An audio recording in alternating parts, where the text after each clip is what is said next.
N'hésitez pas à liker la vidéo si elle vous plaît et si vous êtes nouveau sur la chaîne, n'oubliez pas de vous abonner et d'activer la notification pour ne rater aucune de nos prochaines vidéos.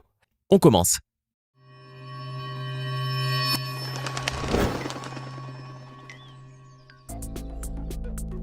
De tout temps, on a considéré les plantes carnivores comme de véritables dévoreuses de chair animale. Toutes les histoires et fables concernant ces plantes ont toutefois une part de vérité. Il existe bel et bien des plantes qui sont capables de consommer de la matière animale pour assurer leur croissance. Imaginez donc une plante qui possède des feuilles en forme de mâchoire, avec l'équivalent de dents, qui peuvent se refermer brutalement sur leur proie, ou encore une plante carnivore dont l'extrémité des feuilles est transformée en une urne terminée par un couvercle. Ces plantes sont vraiment dangereuses, du moins pour certains animaux. Alors vous souhaitez découvrir les plantes qui mangent des animaux? Ça tombe bien, les voici. L'aspect de la plupart des plantes carnivores rend ces créatures plutôt impressionnantes, et certaines d'entre elles pourraient être bien plus redoutables qu'on ne le pense. C'est le cas de la plante que l'on appelle communément Drosera glanduligera. Il s'agit d'une espèce australienne qui dispose d'un piège dit semi-actif, c'est-à-dire que le piège ne nécessite pas de mouvement de la part de la plante pour capturer l'insecte. Ce dernier va au-devant de sa propre mort de son plein gré, si l'on peut dire. En fait, la stratégie de capture de la proie par le Drosera est comparable à celle des papiers-tue-mouches. La proie est d'abord attirée par le brillant mucilage de la plante qui paraît comme recouvert de rosée ou de nectar. Ensuite, lorsque la proie se pose sur une des feuilles, la matière visqueuse des tentacules retient l'insecte. Plus la proie s'agitera pour se dégager et plus elle stimulera l'activité des cellules sécrétrices. L'insecte n'aura donc aucune chance de s'en sortir. D'autant plus que cette plante a plus d'un tour dans son sac. En effet, les chercheurs ont découvert que cette plante disposait également d'un caractère actif.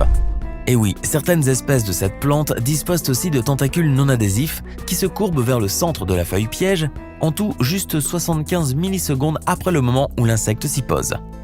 Ensuite, les parties adhésives de la plante se recroquevillent en son centre pour piéger la proie et la déguster. Grâce à ce double piège, le Drosera glanduligera est une plante carnivore vraiment fascinante. Il existe des plantes qui sont capables d'attirer, capturer et assimiler des insectes ou autres petits invertébrés pour subvenir à leurs besoins. La plus connue de ces plantes carnivores est sans doute la Dionée attrape-mouche. Et elle n'a rien à envier aux habiles carnivores. Avec ses deux grandes feuilles en forme de demi-cercle hérissées d'épines, la Dionée ressemble à une sorte de mâchoire entrouverte, garnie de dents et prête à se refermer à chaque instant. Au-delà de son incroyable apparence, cette plante est remarquable. Par exemple, comment fait-elle pour différencier une proie se posant sur elle d'une simple goutte d'eau tombée par hasard? En fait, les scientifiques ont trouvé la réponse. Elle reconnaît ses proies grâce aux mathématiques. Si la plante détecte un premier contact, elle ne fait rien. Par la suite, au deuxième contact, les poils sensitifs qui se trouvent tout le long de ses feuilles se dressent et sortent. Puis d'un coup, la plante se referme sur sa proie en un centième de seconde, la piégeant ainsi à l'intérieur. C'est ce deuxième contact qui a amené la plante à se dire « Il y a probablement de la nourriture entre mes feuilles ». De plus, grâce à son redoutable système digestif, cette plante ne laisse aucune chance à ses proies. Plus elles bougent, moins elles auront une chance de s'en sortir. Cette plante est si surprenante qu'elle est considérée aujourd'hui encore comme un mystère génétique. Comme de nombreuses plantes carnivores, la sarracénie ne parvient pas à trouver ce dont elle a besoin dans les sols où elle pousse. C'est pourquoi elle a trouvé un moyen de prendre des ressources alimentaires supplémentaires, la chasse aux animaux. Originaire du sud-est des États-Unis et du Canada, cette plante carnivore est un redoutable prédateur. Et pour cause, les feuilles de la sarracénie ont une forme d'urne protégée par une coiffe. Un piège qui s'avère vraiment très efficace pour capturer plusieurs sortes d'animaux. En effet, contrairement à la plupart des plantes carnivores qui se contentent de dévorer des insectes et des araignées, la sarracénie piège des salamandres pour son dîner. Attirées probablement par les insectes déjà présents dans le piège, les salamandres glissent dans ces tubes en forme d'urne sans aucun moyen de s'en sortir. À la clé, une lente agonie pour ces malheureux amphibiens. Certains ont été retrouvés vivants après plus de 19 jours au fond du tube de la plante. De nos jours, les chercheurs ignorent ce qui tue exactement les salamandres, mais une chose est sûre, la sarracénie est une plante extraordinaire. Voilà maintenant l'une des plantes carnivores les plus exceptionnelles du monde, l'Aldrovanda vesiculosa. Cette plante aquatique, flottante et sans racines, vit dans une eau légèrement acide et pauvre en nutriments, ce qui rend la capture des proies nécessaire pour la plante carnivore afin qu'elle complète son alimentation. D'une taille moyenne de 15 à 50 cm de long, l'Aldrovanda vesiculosa a un aspect vraiment spécial. Ses feuilles sont regroupées en verticilles le long de la tige, et chaque feuille est terminée par un piège à charnière long d'environ 2 mm. Mais ce qui est le plus surprenant chez cette plante carnivore, c'est certainement sa capacité à piéger les petits animaux aquatiques en un laps de temps très court. En effet, elle est capable d'un mouvement extrêmement rapide. Ainsi, dès qu'un animal aquatique touche cette plante, le piège se referme instantanément. C'est là une créature véritablement fascinante. D'ailleurs, on la trouve aussi bien en Europe, en Afrique, en Asie qu'en Australie. Mais malgré cette grande distribution, Aldrovanda est de plus en plus rare et a malheureusement disparu dans de nombreux pays, comme en France, où sa présence n'est plus signalée depuis 15 ans. Avant de poursuivre cette vidéo, voici la question du jour. Comment appelle-t-on l'ensemble des pétales d'une fleur ? Est-ce à votre avis ? Option A, la corolle. Option B, le pistil. Option C, l'androcée. Écrivez la bonne réponse dans les commentaires et nous verrons en fin de vidéo si vous avez eu raison. Une plante normale obtient sa nourriture par ses racines et son énergie par la photosynthèse. Mais une plante carnivore est plutôt une sorte d'animal déguisé en plante. En effet, ces plantes sont sans merci et n'hésitent pas à attaquer des animaux pour se nourrir. Pour y parvenir, elles ont développé des stratégies qui pourraient faire croire qu'elles ont parfois un embryon de cerveau et quelques muscles rebondis. Et c'est le cas des utriculaires.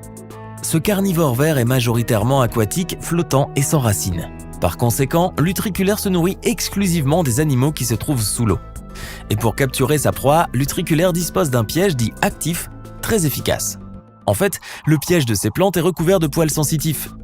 Lors de l'effleurement par une proie de certains de ces filaments, l'utricule s'ouvre, se gonfle et aspire l'eau ainsi que la proie. L'ouverture de la trappe et l'entrée de l'animal dans la vésicule se produit en un millième de seconde. Ainsi, une fois à l'intérieur, l'animal n'a aucune chance de survivre. La plante sécrétera des enzymes afin de digérer la proie qui s'y trouve. Ensuite, elle récupérera les produits de la digestion. Il faut croire que ce piège à succion est plutôt surprenant. Mais si un jour vous croisez une telle plante, méfiez-vous, elle est peut-être inoffensive pour l'homme, toutefois, les doigts pourraient être légèrement menacés. Cephalotus follicularis est une plante tellement inclassable selon la botanique qu'elle est la seule espèce de la famille des Cephalothecae. Appelée également cruchao d'Albanie en référence à la forme de ses pièges et à sa répartition géographique, cette plante se trouve justement que dans un endroit dans le monde, le sud-ouest de l'Australie. Mais ce n'est pas cela qui la rend autant exceptionnelle. En fait, sa morphologie est unique chez les végétaux. En effet, elle a deux types de feuilles. Les unes sont simples, atteignent 1 à 3 cm de long et n'ont pour fonction que la photosynthèse. Les autres sont des pièges de petites urnes de 1 à 5 cm, coiffées d'un opercule et pourvues de remarquables crochets incurvés vers le bas. Ces urnes se développent et deviennent beaucoup plus grandes lorsque la plante est suffisamment âgée. Toutefois, ce qui est le plus fascinant, c'est bien la structure de ces urnes. Elles sont si complexes qu'elles ne laissent aucune chance aux insectes qui s'y aventurent, généralement les fourmis et d'autres rampants. Il s'agit là d'un piège passif qui n'effectue aucun mouvement. Les proies entrent et se trouvent dans l'incapacité de ressortir. Elles vont alors se noyer dans l'urne avant d'être assimilées. Le chou-puant est une des rares plantes à travers le monde capable de réguler sa propre température. Son parfum est, comme son nom l'indique, semblable à une odeur de putréfaction associée à des relents de moufette. Ce n'est certainement pas très agréable, mais ce n'est là qu'une des innombrables particularités de cette plante. Pouvant vivre plus de 75 ans, le chou-puant est capable de générer de la chaleur et même à la conserver en utilisant un mécanisme de thermorégulation. Toutefois, si le chou-puant possède cette propriété si particulière, c'est parce que cela lui est nécessaire pour sa survie. En effet, la capacité du chou à maintenir sa température corporelle jusqu'à 30 degrés Celsius au-dessus de la température ambiante serait une façon de récompenser les insectes qui le visitent.